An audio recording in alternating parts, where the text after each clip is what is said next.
Excited to have you all back to share another beautiful purpose journey and story with you. And like the others, I'm going to hear the story along with you. So here we go. Let's dive right in. Julie, thank you so much for joining us today. Please share where in the world you are. Oh, thank you, Rose. I'm really excited to be here and talk to you today. I'm actually coming through to you from Melbourne in Australia, and where we live is along a beautiful Mornington Peninsula. And the peninsula stretches for miles and miles. So we've got the beach right on our doorstep and beautiful hidden treasures. So whenever we go for drives, which I do like to do when we get a bit of spare time, there's always lots of gorgeous little spots that we haven't seen before. It's quite amazing, really. So yeah, coming to you from Australia. Beautiful. Thank you for joining us. So I want you to take us back and tell us your whole story, but from those first aha moments that led you to your purpose. And maybe you didn't even realize it at that moment, but looking back, you can clearly see, okay, these are the moments that I had and leading all the way up to today. So the floor is yours. Please share your journey. Thank you so much. And you're correct. I think when we begin our journeys and we end up doing what we're passionate about, we definitely don't realize at the time. We're navigating through different changes and things like that. And then we get to a point where we sort of think, wow, I think I can help a lot of people. So back in 2005, I was pregnant with our third son. So I'm a mum of three boys. And at the 15-week mark of the pregnancy, we discovered he had Down syndrome. Now, he's 18 now. 19 years ago here in Australia, getting a prenatal diagnosis was not common at all. And when people did get one, generally they would go down the route of termination. So when we did get the diagnosis, the doctors that I was seeing were constantly telling me about termination because at the time I thought they were being bullies, but now that I think back, I just don't think they could get it in their heads that we found out because we wanted to tell everybody while I was pregnant so that everybody could go through those emotions that you do go through when you get a diagnosis like that. Even if you think you're quite prepared, you still don't know what your life is going to look like. You're on this road and then all of a sudden you're deviating to another road that you weren't prepared for. So we went through that. That was quite devastating. But the other thing that we discovered when we got the diagnosis was a beautiful community of people that just support you and have your back no matter what. They invite questions, they don't judge on the questions that you ask them. And this community that I was able to be part of was led by a girlfriend of mine. She ran this beautiful support group. We actually met 2 years before I got pregnant with Darcy, and we became friends very quickly. And she has a daughter with Down syndrome. So I used to ask her lots of questions as we stood in the schoolyard waiting for our older children to go to school and come out of school. And she's the reason why we decided to get a prenatal diagnosis back then, because I asked her what it was like to get the postnatal diagnosis, and she said it was very difficult. It was very sad, it was emotional, and every time they thought they were coming to grips with it, they would tell someone else, and then the tears would start again. So she said there was lots of tears for quite a few months, and I thought that's awful. Like, this is still a baby. I don't think I would want that. I would want to know first. So that's why we made that decision. So that group that she was organising, I began meeting those people while I was pregnant. So I was able to meet these beautiful children from 1 to 7 and hear about all the things that their parents were doing with them, what sort of therapies we would need, all of that sort of stuff. So I was able to start planning the start of Darcy's life before he was even born. And I had lots of things already booked. So when he was born, he started early intervention as soon as he got home. We had a beautiful pediatrician straight away. All of those things. So it was really, really nice to have that planned. And these women were just so supportive. They tell me now that when I walked in the door pregnant, knowing, they admired me for that. They said, "Oh wow, here's this incredible woman, and she knows what's happening." Like, and I looked at them and thought they were amazing because of the way that they were raising these beautiful children. And I remember thinking when I used to watch my friend's daughter in the playground, how like all the other kids she was. which, fascinated me because I'd never had disability in my life before. When I was growing up, we never saw people with disability even in the community very much at all.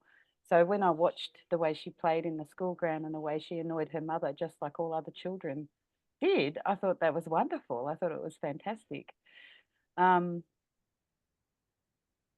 so then we fast forward and we went through emotions telling everybody about Darcy having Down syndrome, and we had lots of sympathy from people, I think, because again, you don't know what you don't know. We had lots of I'm sorries. We had interesting comments like, he'll be a baby forever. What about your other children? He'll probably never work. What will school look like for him? Like, it was very heavy. And Mm, then I would go back to this coffee group, and then it was very uplifting. They had some tough times as well, but they were also supportive. It wasn't a negative environment at all, and I really liked that. Thought it was a beautiful community. And then when Darcy was born, um, we had both again. You had I used to find it fascinating that the older community of people would look at him and they would look at me and smile. I guess because when they were having children, we were in a medical model with disability, and a lot of children with disability were put in institutions. So I used to find that the older community would look and give me a really nice, warm smile. But then I would notice other people staring at him, and I just immediately thought they were being judgmental. So, I used to react to those stares and I used to stare back. I used to make comments, and it didn't feel nice. And then as Darcy just started to grow, he started to feel that negativity. And I thought, I've really got to think about this. I don't want it to ruin his day. It's ruining my day is bad enough, but ruining his day, that's not on. So I sort of started to think about what I would do when I was out in the community next time we received a negative stare or a point or something like that, which we still get now. And then I sort of sat back and realized that we all look at people. People are quite fascinating. And sometimes we look at them because they've got a nice dress on. Sometimes we look at them because they do look a little different, but we're not being judgmental. So I thought, well, I might give the next person a smile and see what happens. So the next time I took Darcy out to the community, we were walking along and a lady looked at him and I smiled at her and she smiled back at me. And I was really pleased because I thought, well, there you go. She's not staring at him. And the other thing is, I'd never noticed people looking at me when I was on my own in the community. mhm. But as soon as I had Darcy with me, I think those mama bear instincts of protection just kick in and you notice everything that's going on. And I think because of the negativity that does come with disability, you're on your game all the time, watching for certain things and listening for certain comments. So I was really happy when she smiled at me. And then the next person did the same thing. And then the next time we went out, I did it and somebody said hello to him. And then I smiled at somebody that was looking at him and they bowed their heads and walked off in the other direction. And I thought, okay, so now I know the difference. Some people are looking and some people are staring and they are being judgmental, but that's okay. And by me changing how I reacted to those looks and stares, it changed the whole day. Like, it ensured that we did have a good time when we were out. And it ensured that Darcy wasn't feeling that negativity because he deserves to live life just like all of us. He deserves to be able to go out and enjoy everything that he wants to enjoy without having to think, oh, they're staring at me or they're pointing at me, and so I shouldn't be here, because that's how it makes you feel. Um, so I guess, we've been sort of traveling that road for quite some time. And, I've been sharing it with my friends and getting good outcomes from them as well. I always like to help people if I can, like to try and help problem solve if I can. I've always been a little bit like that. You have your coffee groups at the school and mums would come and say, oh, this is happening. And I'd say, oh, well, I'm doing this with Darcy. Why don't you try that? And they would get a good outcome. So I really enjoyed doing that. And I never thought about it back then, but, I thought, wouldn't it be good to sort of help many and raise awareness about inclusion and acceptance in the community, not just with participating in activities and things like that, because all of that sort of stuff is getting really great now. But it's when we go out into the community, when we're just doing things as a family, that we still feel that negativity. And that's where I want to raise the awareness. So when Darcy was 13, I actually was able to realise the dream of writing my first book. I'd always wanted to be an author. So I was very nervous and very scared and, thinking, oh my goodness, I'm going to put my story out there for everybody. Everybody's going to be able to read it. And how do I feel about that? But I pushed through all those emotions because I think when we're always doing something new, it's a bit hard and scary. And I published my first book called The Unexpected Journey, Embracing the Beauty of Disability. And I Mm, got some great feedback. And then all of a sudden, with the mentor that I worked with, I realized that I could do more and I could be a bigger voice, a voice for many. And I started to, engage with other disability groups, carers groups. We have like Carers Victoria over here, and they loved my book. And all of a sudden, I was being asked to do campaigns for them, and I started doing author talks and things like that. So slowly but surely, I was becoming a bigger voice, and I was really liking it, really enjoying it. And the more I shared our story, the more people would say to me, wow, I didn't even think about that. I didn't know that. Thank you for sharing. You've taught us something, you know? And I loved that. I thought this is so empowering to be able to change so many people's lives. And my story also supported new families in the Down syndrome community. They would read the book and it was inspiration for them to do different things or try different things. So, all of a sudden, this is where this purpose started to come in and the passion. And then I wrote another book in 2020 when we all got locked up in our houses. And if your listeners don't know, Melbourne was the most locked down city in the world. So we had plenty of time, on our computers. And it was a good time for me to network, like, because everybody had to do their events online. So I started being able to network and just show my book and who I was to so many people. And it was fantastic. I met many beautiful people overseas. I've made two gorgeous friends in the US because of being locked up at home. So it was great. So the second book is called The Magic of Inclusion. Give people a chance and watch them shine. And that tagline has now become my quote. And with that book, that elevated another level. So more people were interested in hearing more of our story and how important it is and simple it is to be inclusive and accepting of everyone, really. And then that, when we sort of was coming out of lockdown, I realised another dream. So I'd always wanted to host a local disability expo because I had a lot of friends who needed to go to these expos and find services and learn more, but they didn't go because they're always in our capital cities and it's too far to drive, too expensive to park, all of that sort of stuff. So I went along to a friend of mine who runs a service for people with disabilities, and I said, what do you think about hosting a local disability expo? And she said to me, let's do it. And we picked a date, and the first one was born.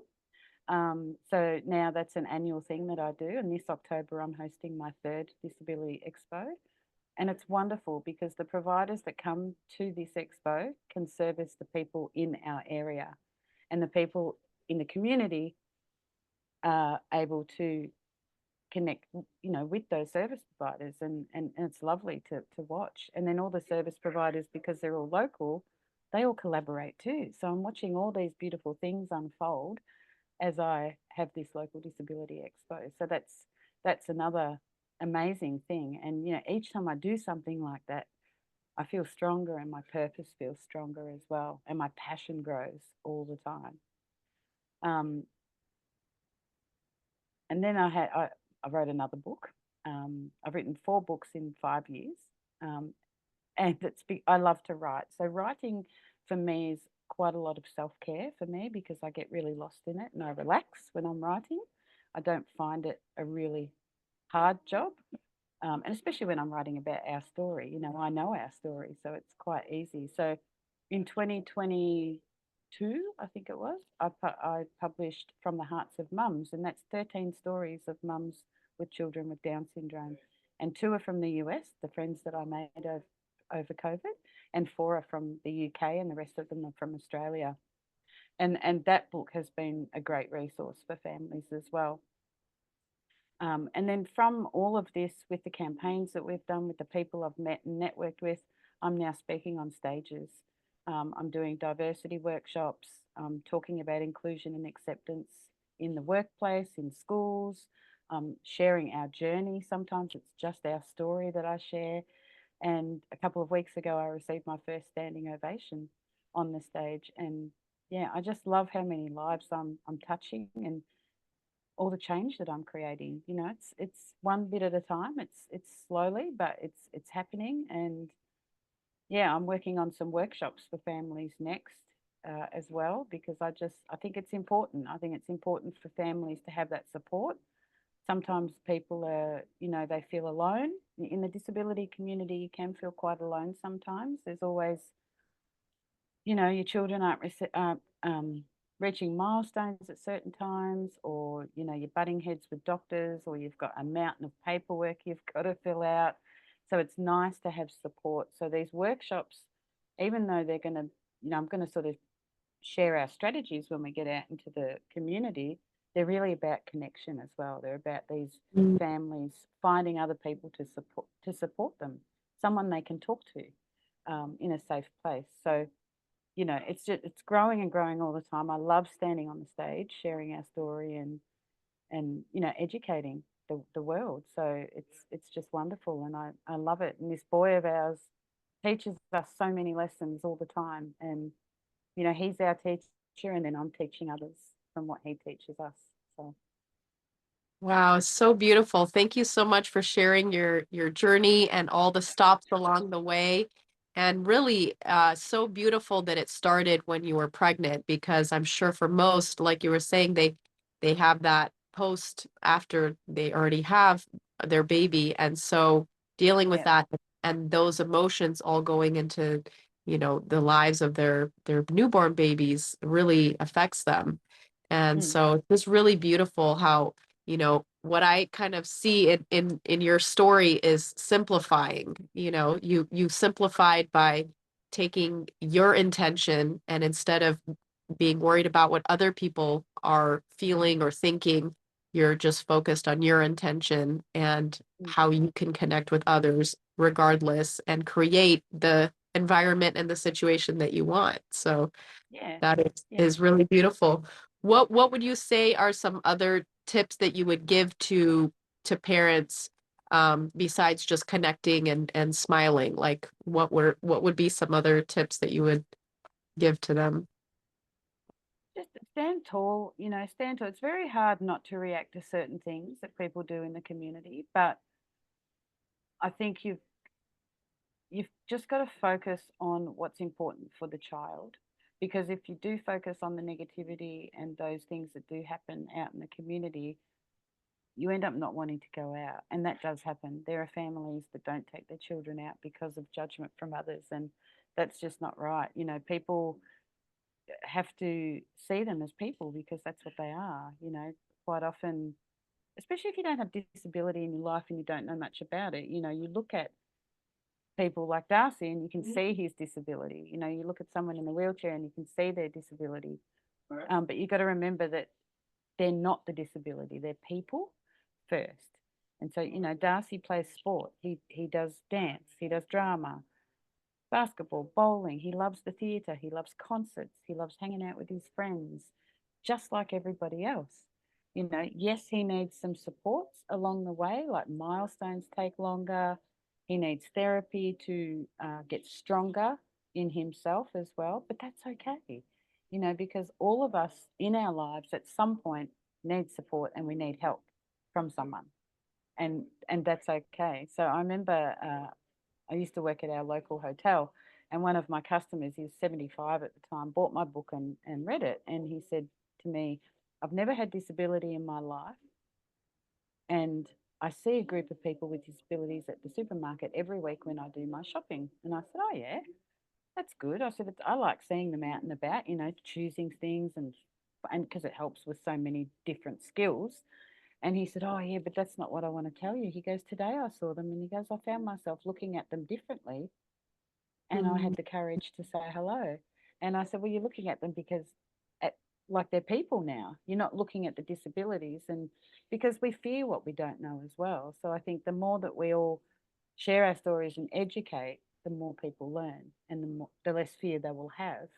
You know, and I always say to people, if you want to ask a question, just ask it. It doesn't matter what it is. No judgment with the question that you ask. I'd rather you ask something so that I can teach you about Darcy than not. So, but support, you know, having a support around you is so important. It's like when we have our first babies. I'm not sure what it's like in the US, but here in Australia, they put us with a group of new mums. It's at a maternal healthcare centre. So we're all on the same journey together. All our babies are the same age, and you know, we form beautiful friendships. And I remember with my first son, I can't remember what it was he was doing, but he was a baby and he started doing something. I thought, oh, why is he doing that? Like, this is really concerning. I'm going to have to ask about this next time I go and see the doctor or the health nurse. And we had our group, you know, our group all got together and all the babies were doing the same thing. And I thought, oh, wow, okay, so that's good. But until I knew that, you know, I was like worried and I was thinking, oh my God, why is he doing that? You know, so I think support is really important, even if it's just listening to others. And because a lot of the time the kids are doing the same sort of thing, or a parent has been through what you're going through and they can give you advice. So I Yeah. really do think that that's important. And then you can help each other when you are in the community and you do feel a bit of negativity happening. So, Yes. I think that's really important what you're saying about just asking questions, not being afraid to ask the parents, "Hey, can I ask this question? Can I do this? What can I do?" Like asking yeah, that permission is not because for some, I know several that are teenagers that have disabilities and people talk to them like they're toddlers. yes, And they're like, no, they're not two. They understand what you're saying. They know, they so asking the parents is such a crucial way to navigate, the awkwardness. So like you were saying from the hotel, he just didn't understand, and couldn't relate. And so you gave that's right. that picture and that window by writing these books. You're helping others see the other side, Yes, for most people who haven't experienced having disability in their family. You're giving that little window. So that's a really beautiful way of sharing the inclusion and bringing the light to how to start. Hey, yeah. everyone wants to, you know, feel like they're being inclusive, and they just need those steps on how to do that. That's right, and it's as simple as just giving a smile when you're out and about. Honestly, like when you're at the Yep. supermarket, catching a bus, going for a walk, anything like that. Like you don't have to become friends with everybody that you cross paths with when you're out and about, but giving that smile just makes such a big difference. And you're right, like Darcy understands everything that's being spoken to him. Sometimes he can't answer it. I need to help him, but that's okay. Mhm. And just because he can't verbalize everything doesn't mean he doesn't understand. So, and speaking to him directly is very important as well. I remember we bumped into a friend that we hadn't seen for a few years, and she said, like, oh wow, look at Darcy, he's grown so much. And then she started asking me, how is he going? How's he going at school? What's he doing? And then he tapped me on the shoulder and pointed to himself, and she said, oh, I'm so sorry. I need to talk to you, don't I, Darcy? And he goes, yep. So it was, I loved that he did that day, and Yeah. I mean, as he gets older, people do talk to him more, but you're right. Sometimes they talk in that childlike voice because they're not sure, and Yeah. by sharing our stories, that's how people learn. So Exactly. Well, yeah, so much to celebrate that you've already done, written 4 books, you've been on stages sharing, and this beautiful gathering that you have yearly. I mean, the expo, that is absolutely amazing. So I just want to celebrate all of those things. And, I'm sure that there's going to be expansion on all of those, more books, more events, more stages. So I just really want to acknowledge and celebrate, what you've done following your purpose and your journey. And it's really, really beautiful and amazing. Um, Thank you. what would you say is some, do you have any different views of what you want to do in the future, or just continue on with what you're doing? Because it's amazing as is.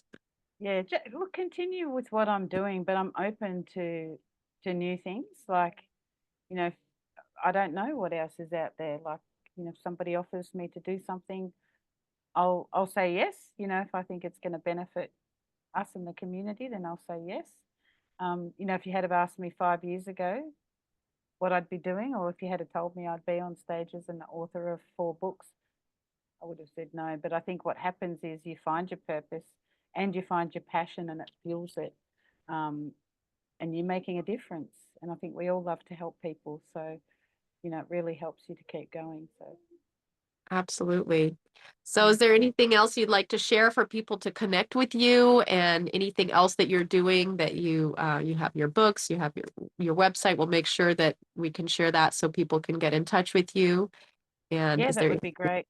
yeah, is there any Just, last? yeah, always feel free to message me, ask questions, follow our pages on socials. And Darcy has a page called Discovering Darcy. I have a page called The Unexpected Journey, which is quite funny now that I look back with the title of that book. It was about the unexpected journey of Darcy. But over the last 5 years, so many unexpected journeys have happened for us from that book. So it's the perfect name for that page. And I share lots of things on there now. I share, today I've shared a post about Down syndrome regression disorder, which is something that I've recently learned about. But we could talk another half an hour about that, but we won't. But I do share those sorts of things, and my feelings about the future for him, and all of that, which I think we all go through. So yeah, connect with me, send me a message, say Yes. hi. I love connecting with people, and I think in this age where we can connect online, it's so wonderful because we can meet so many people around the world, not just in our local area. So it's fantastic. Absolutely.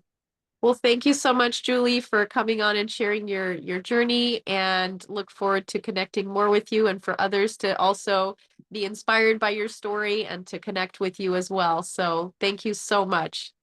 Thank you so much for having me. It's been wonderful.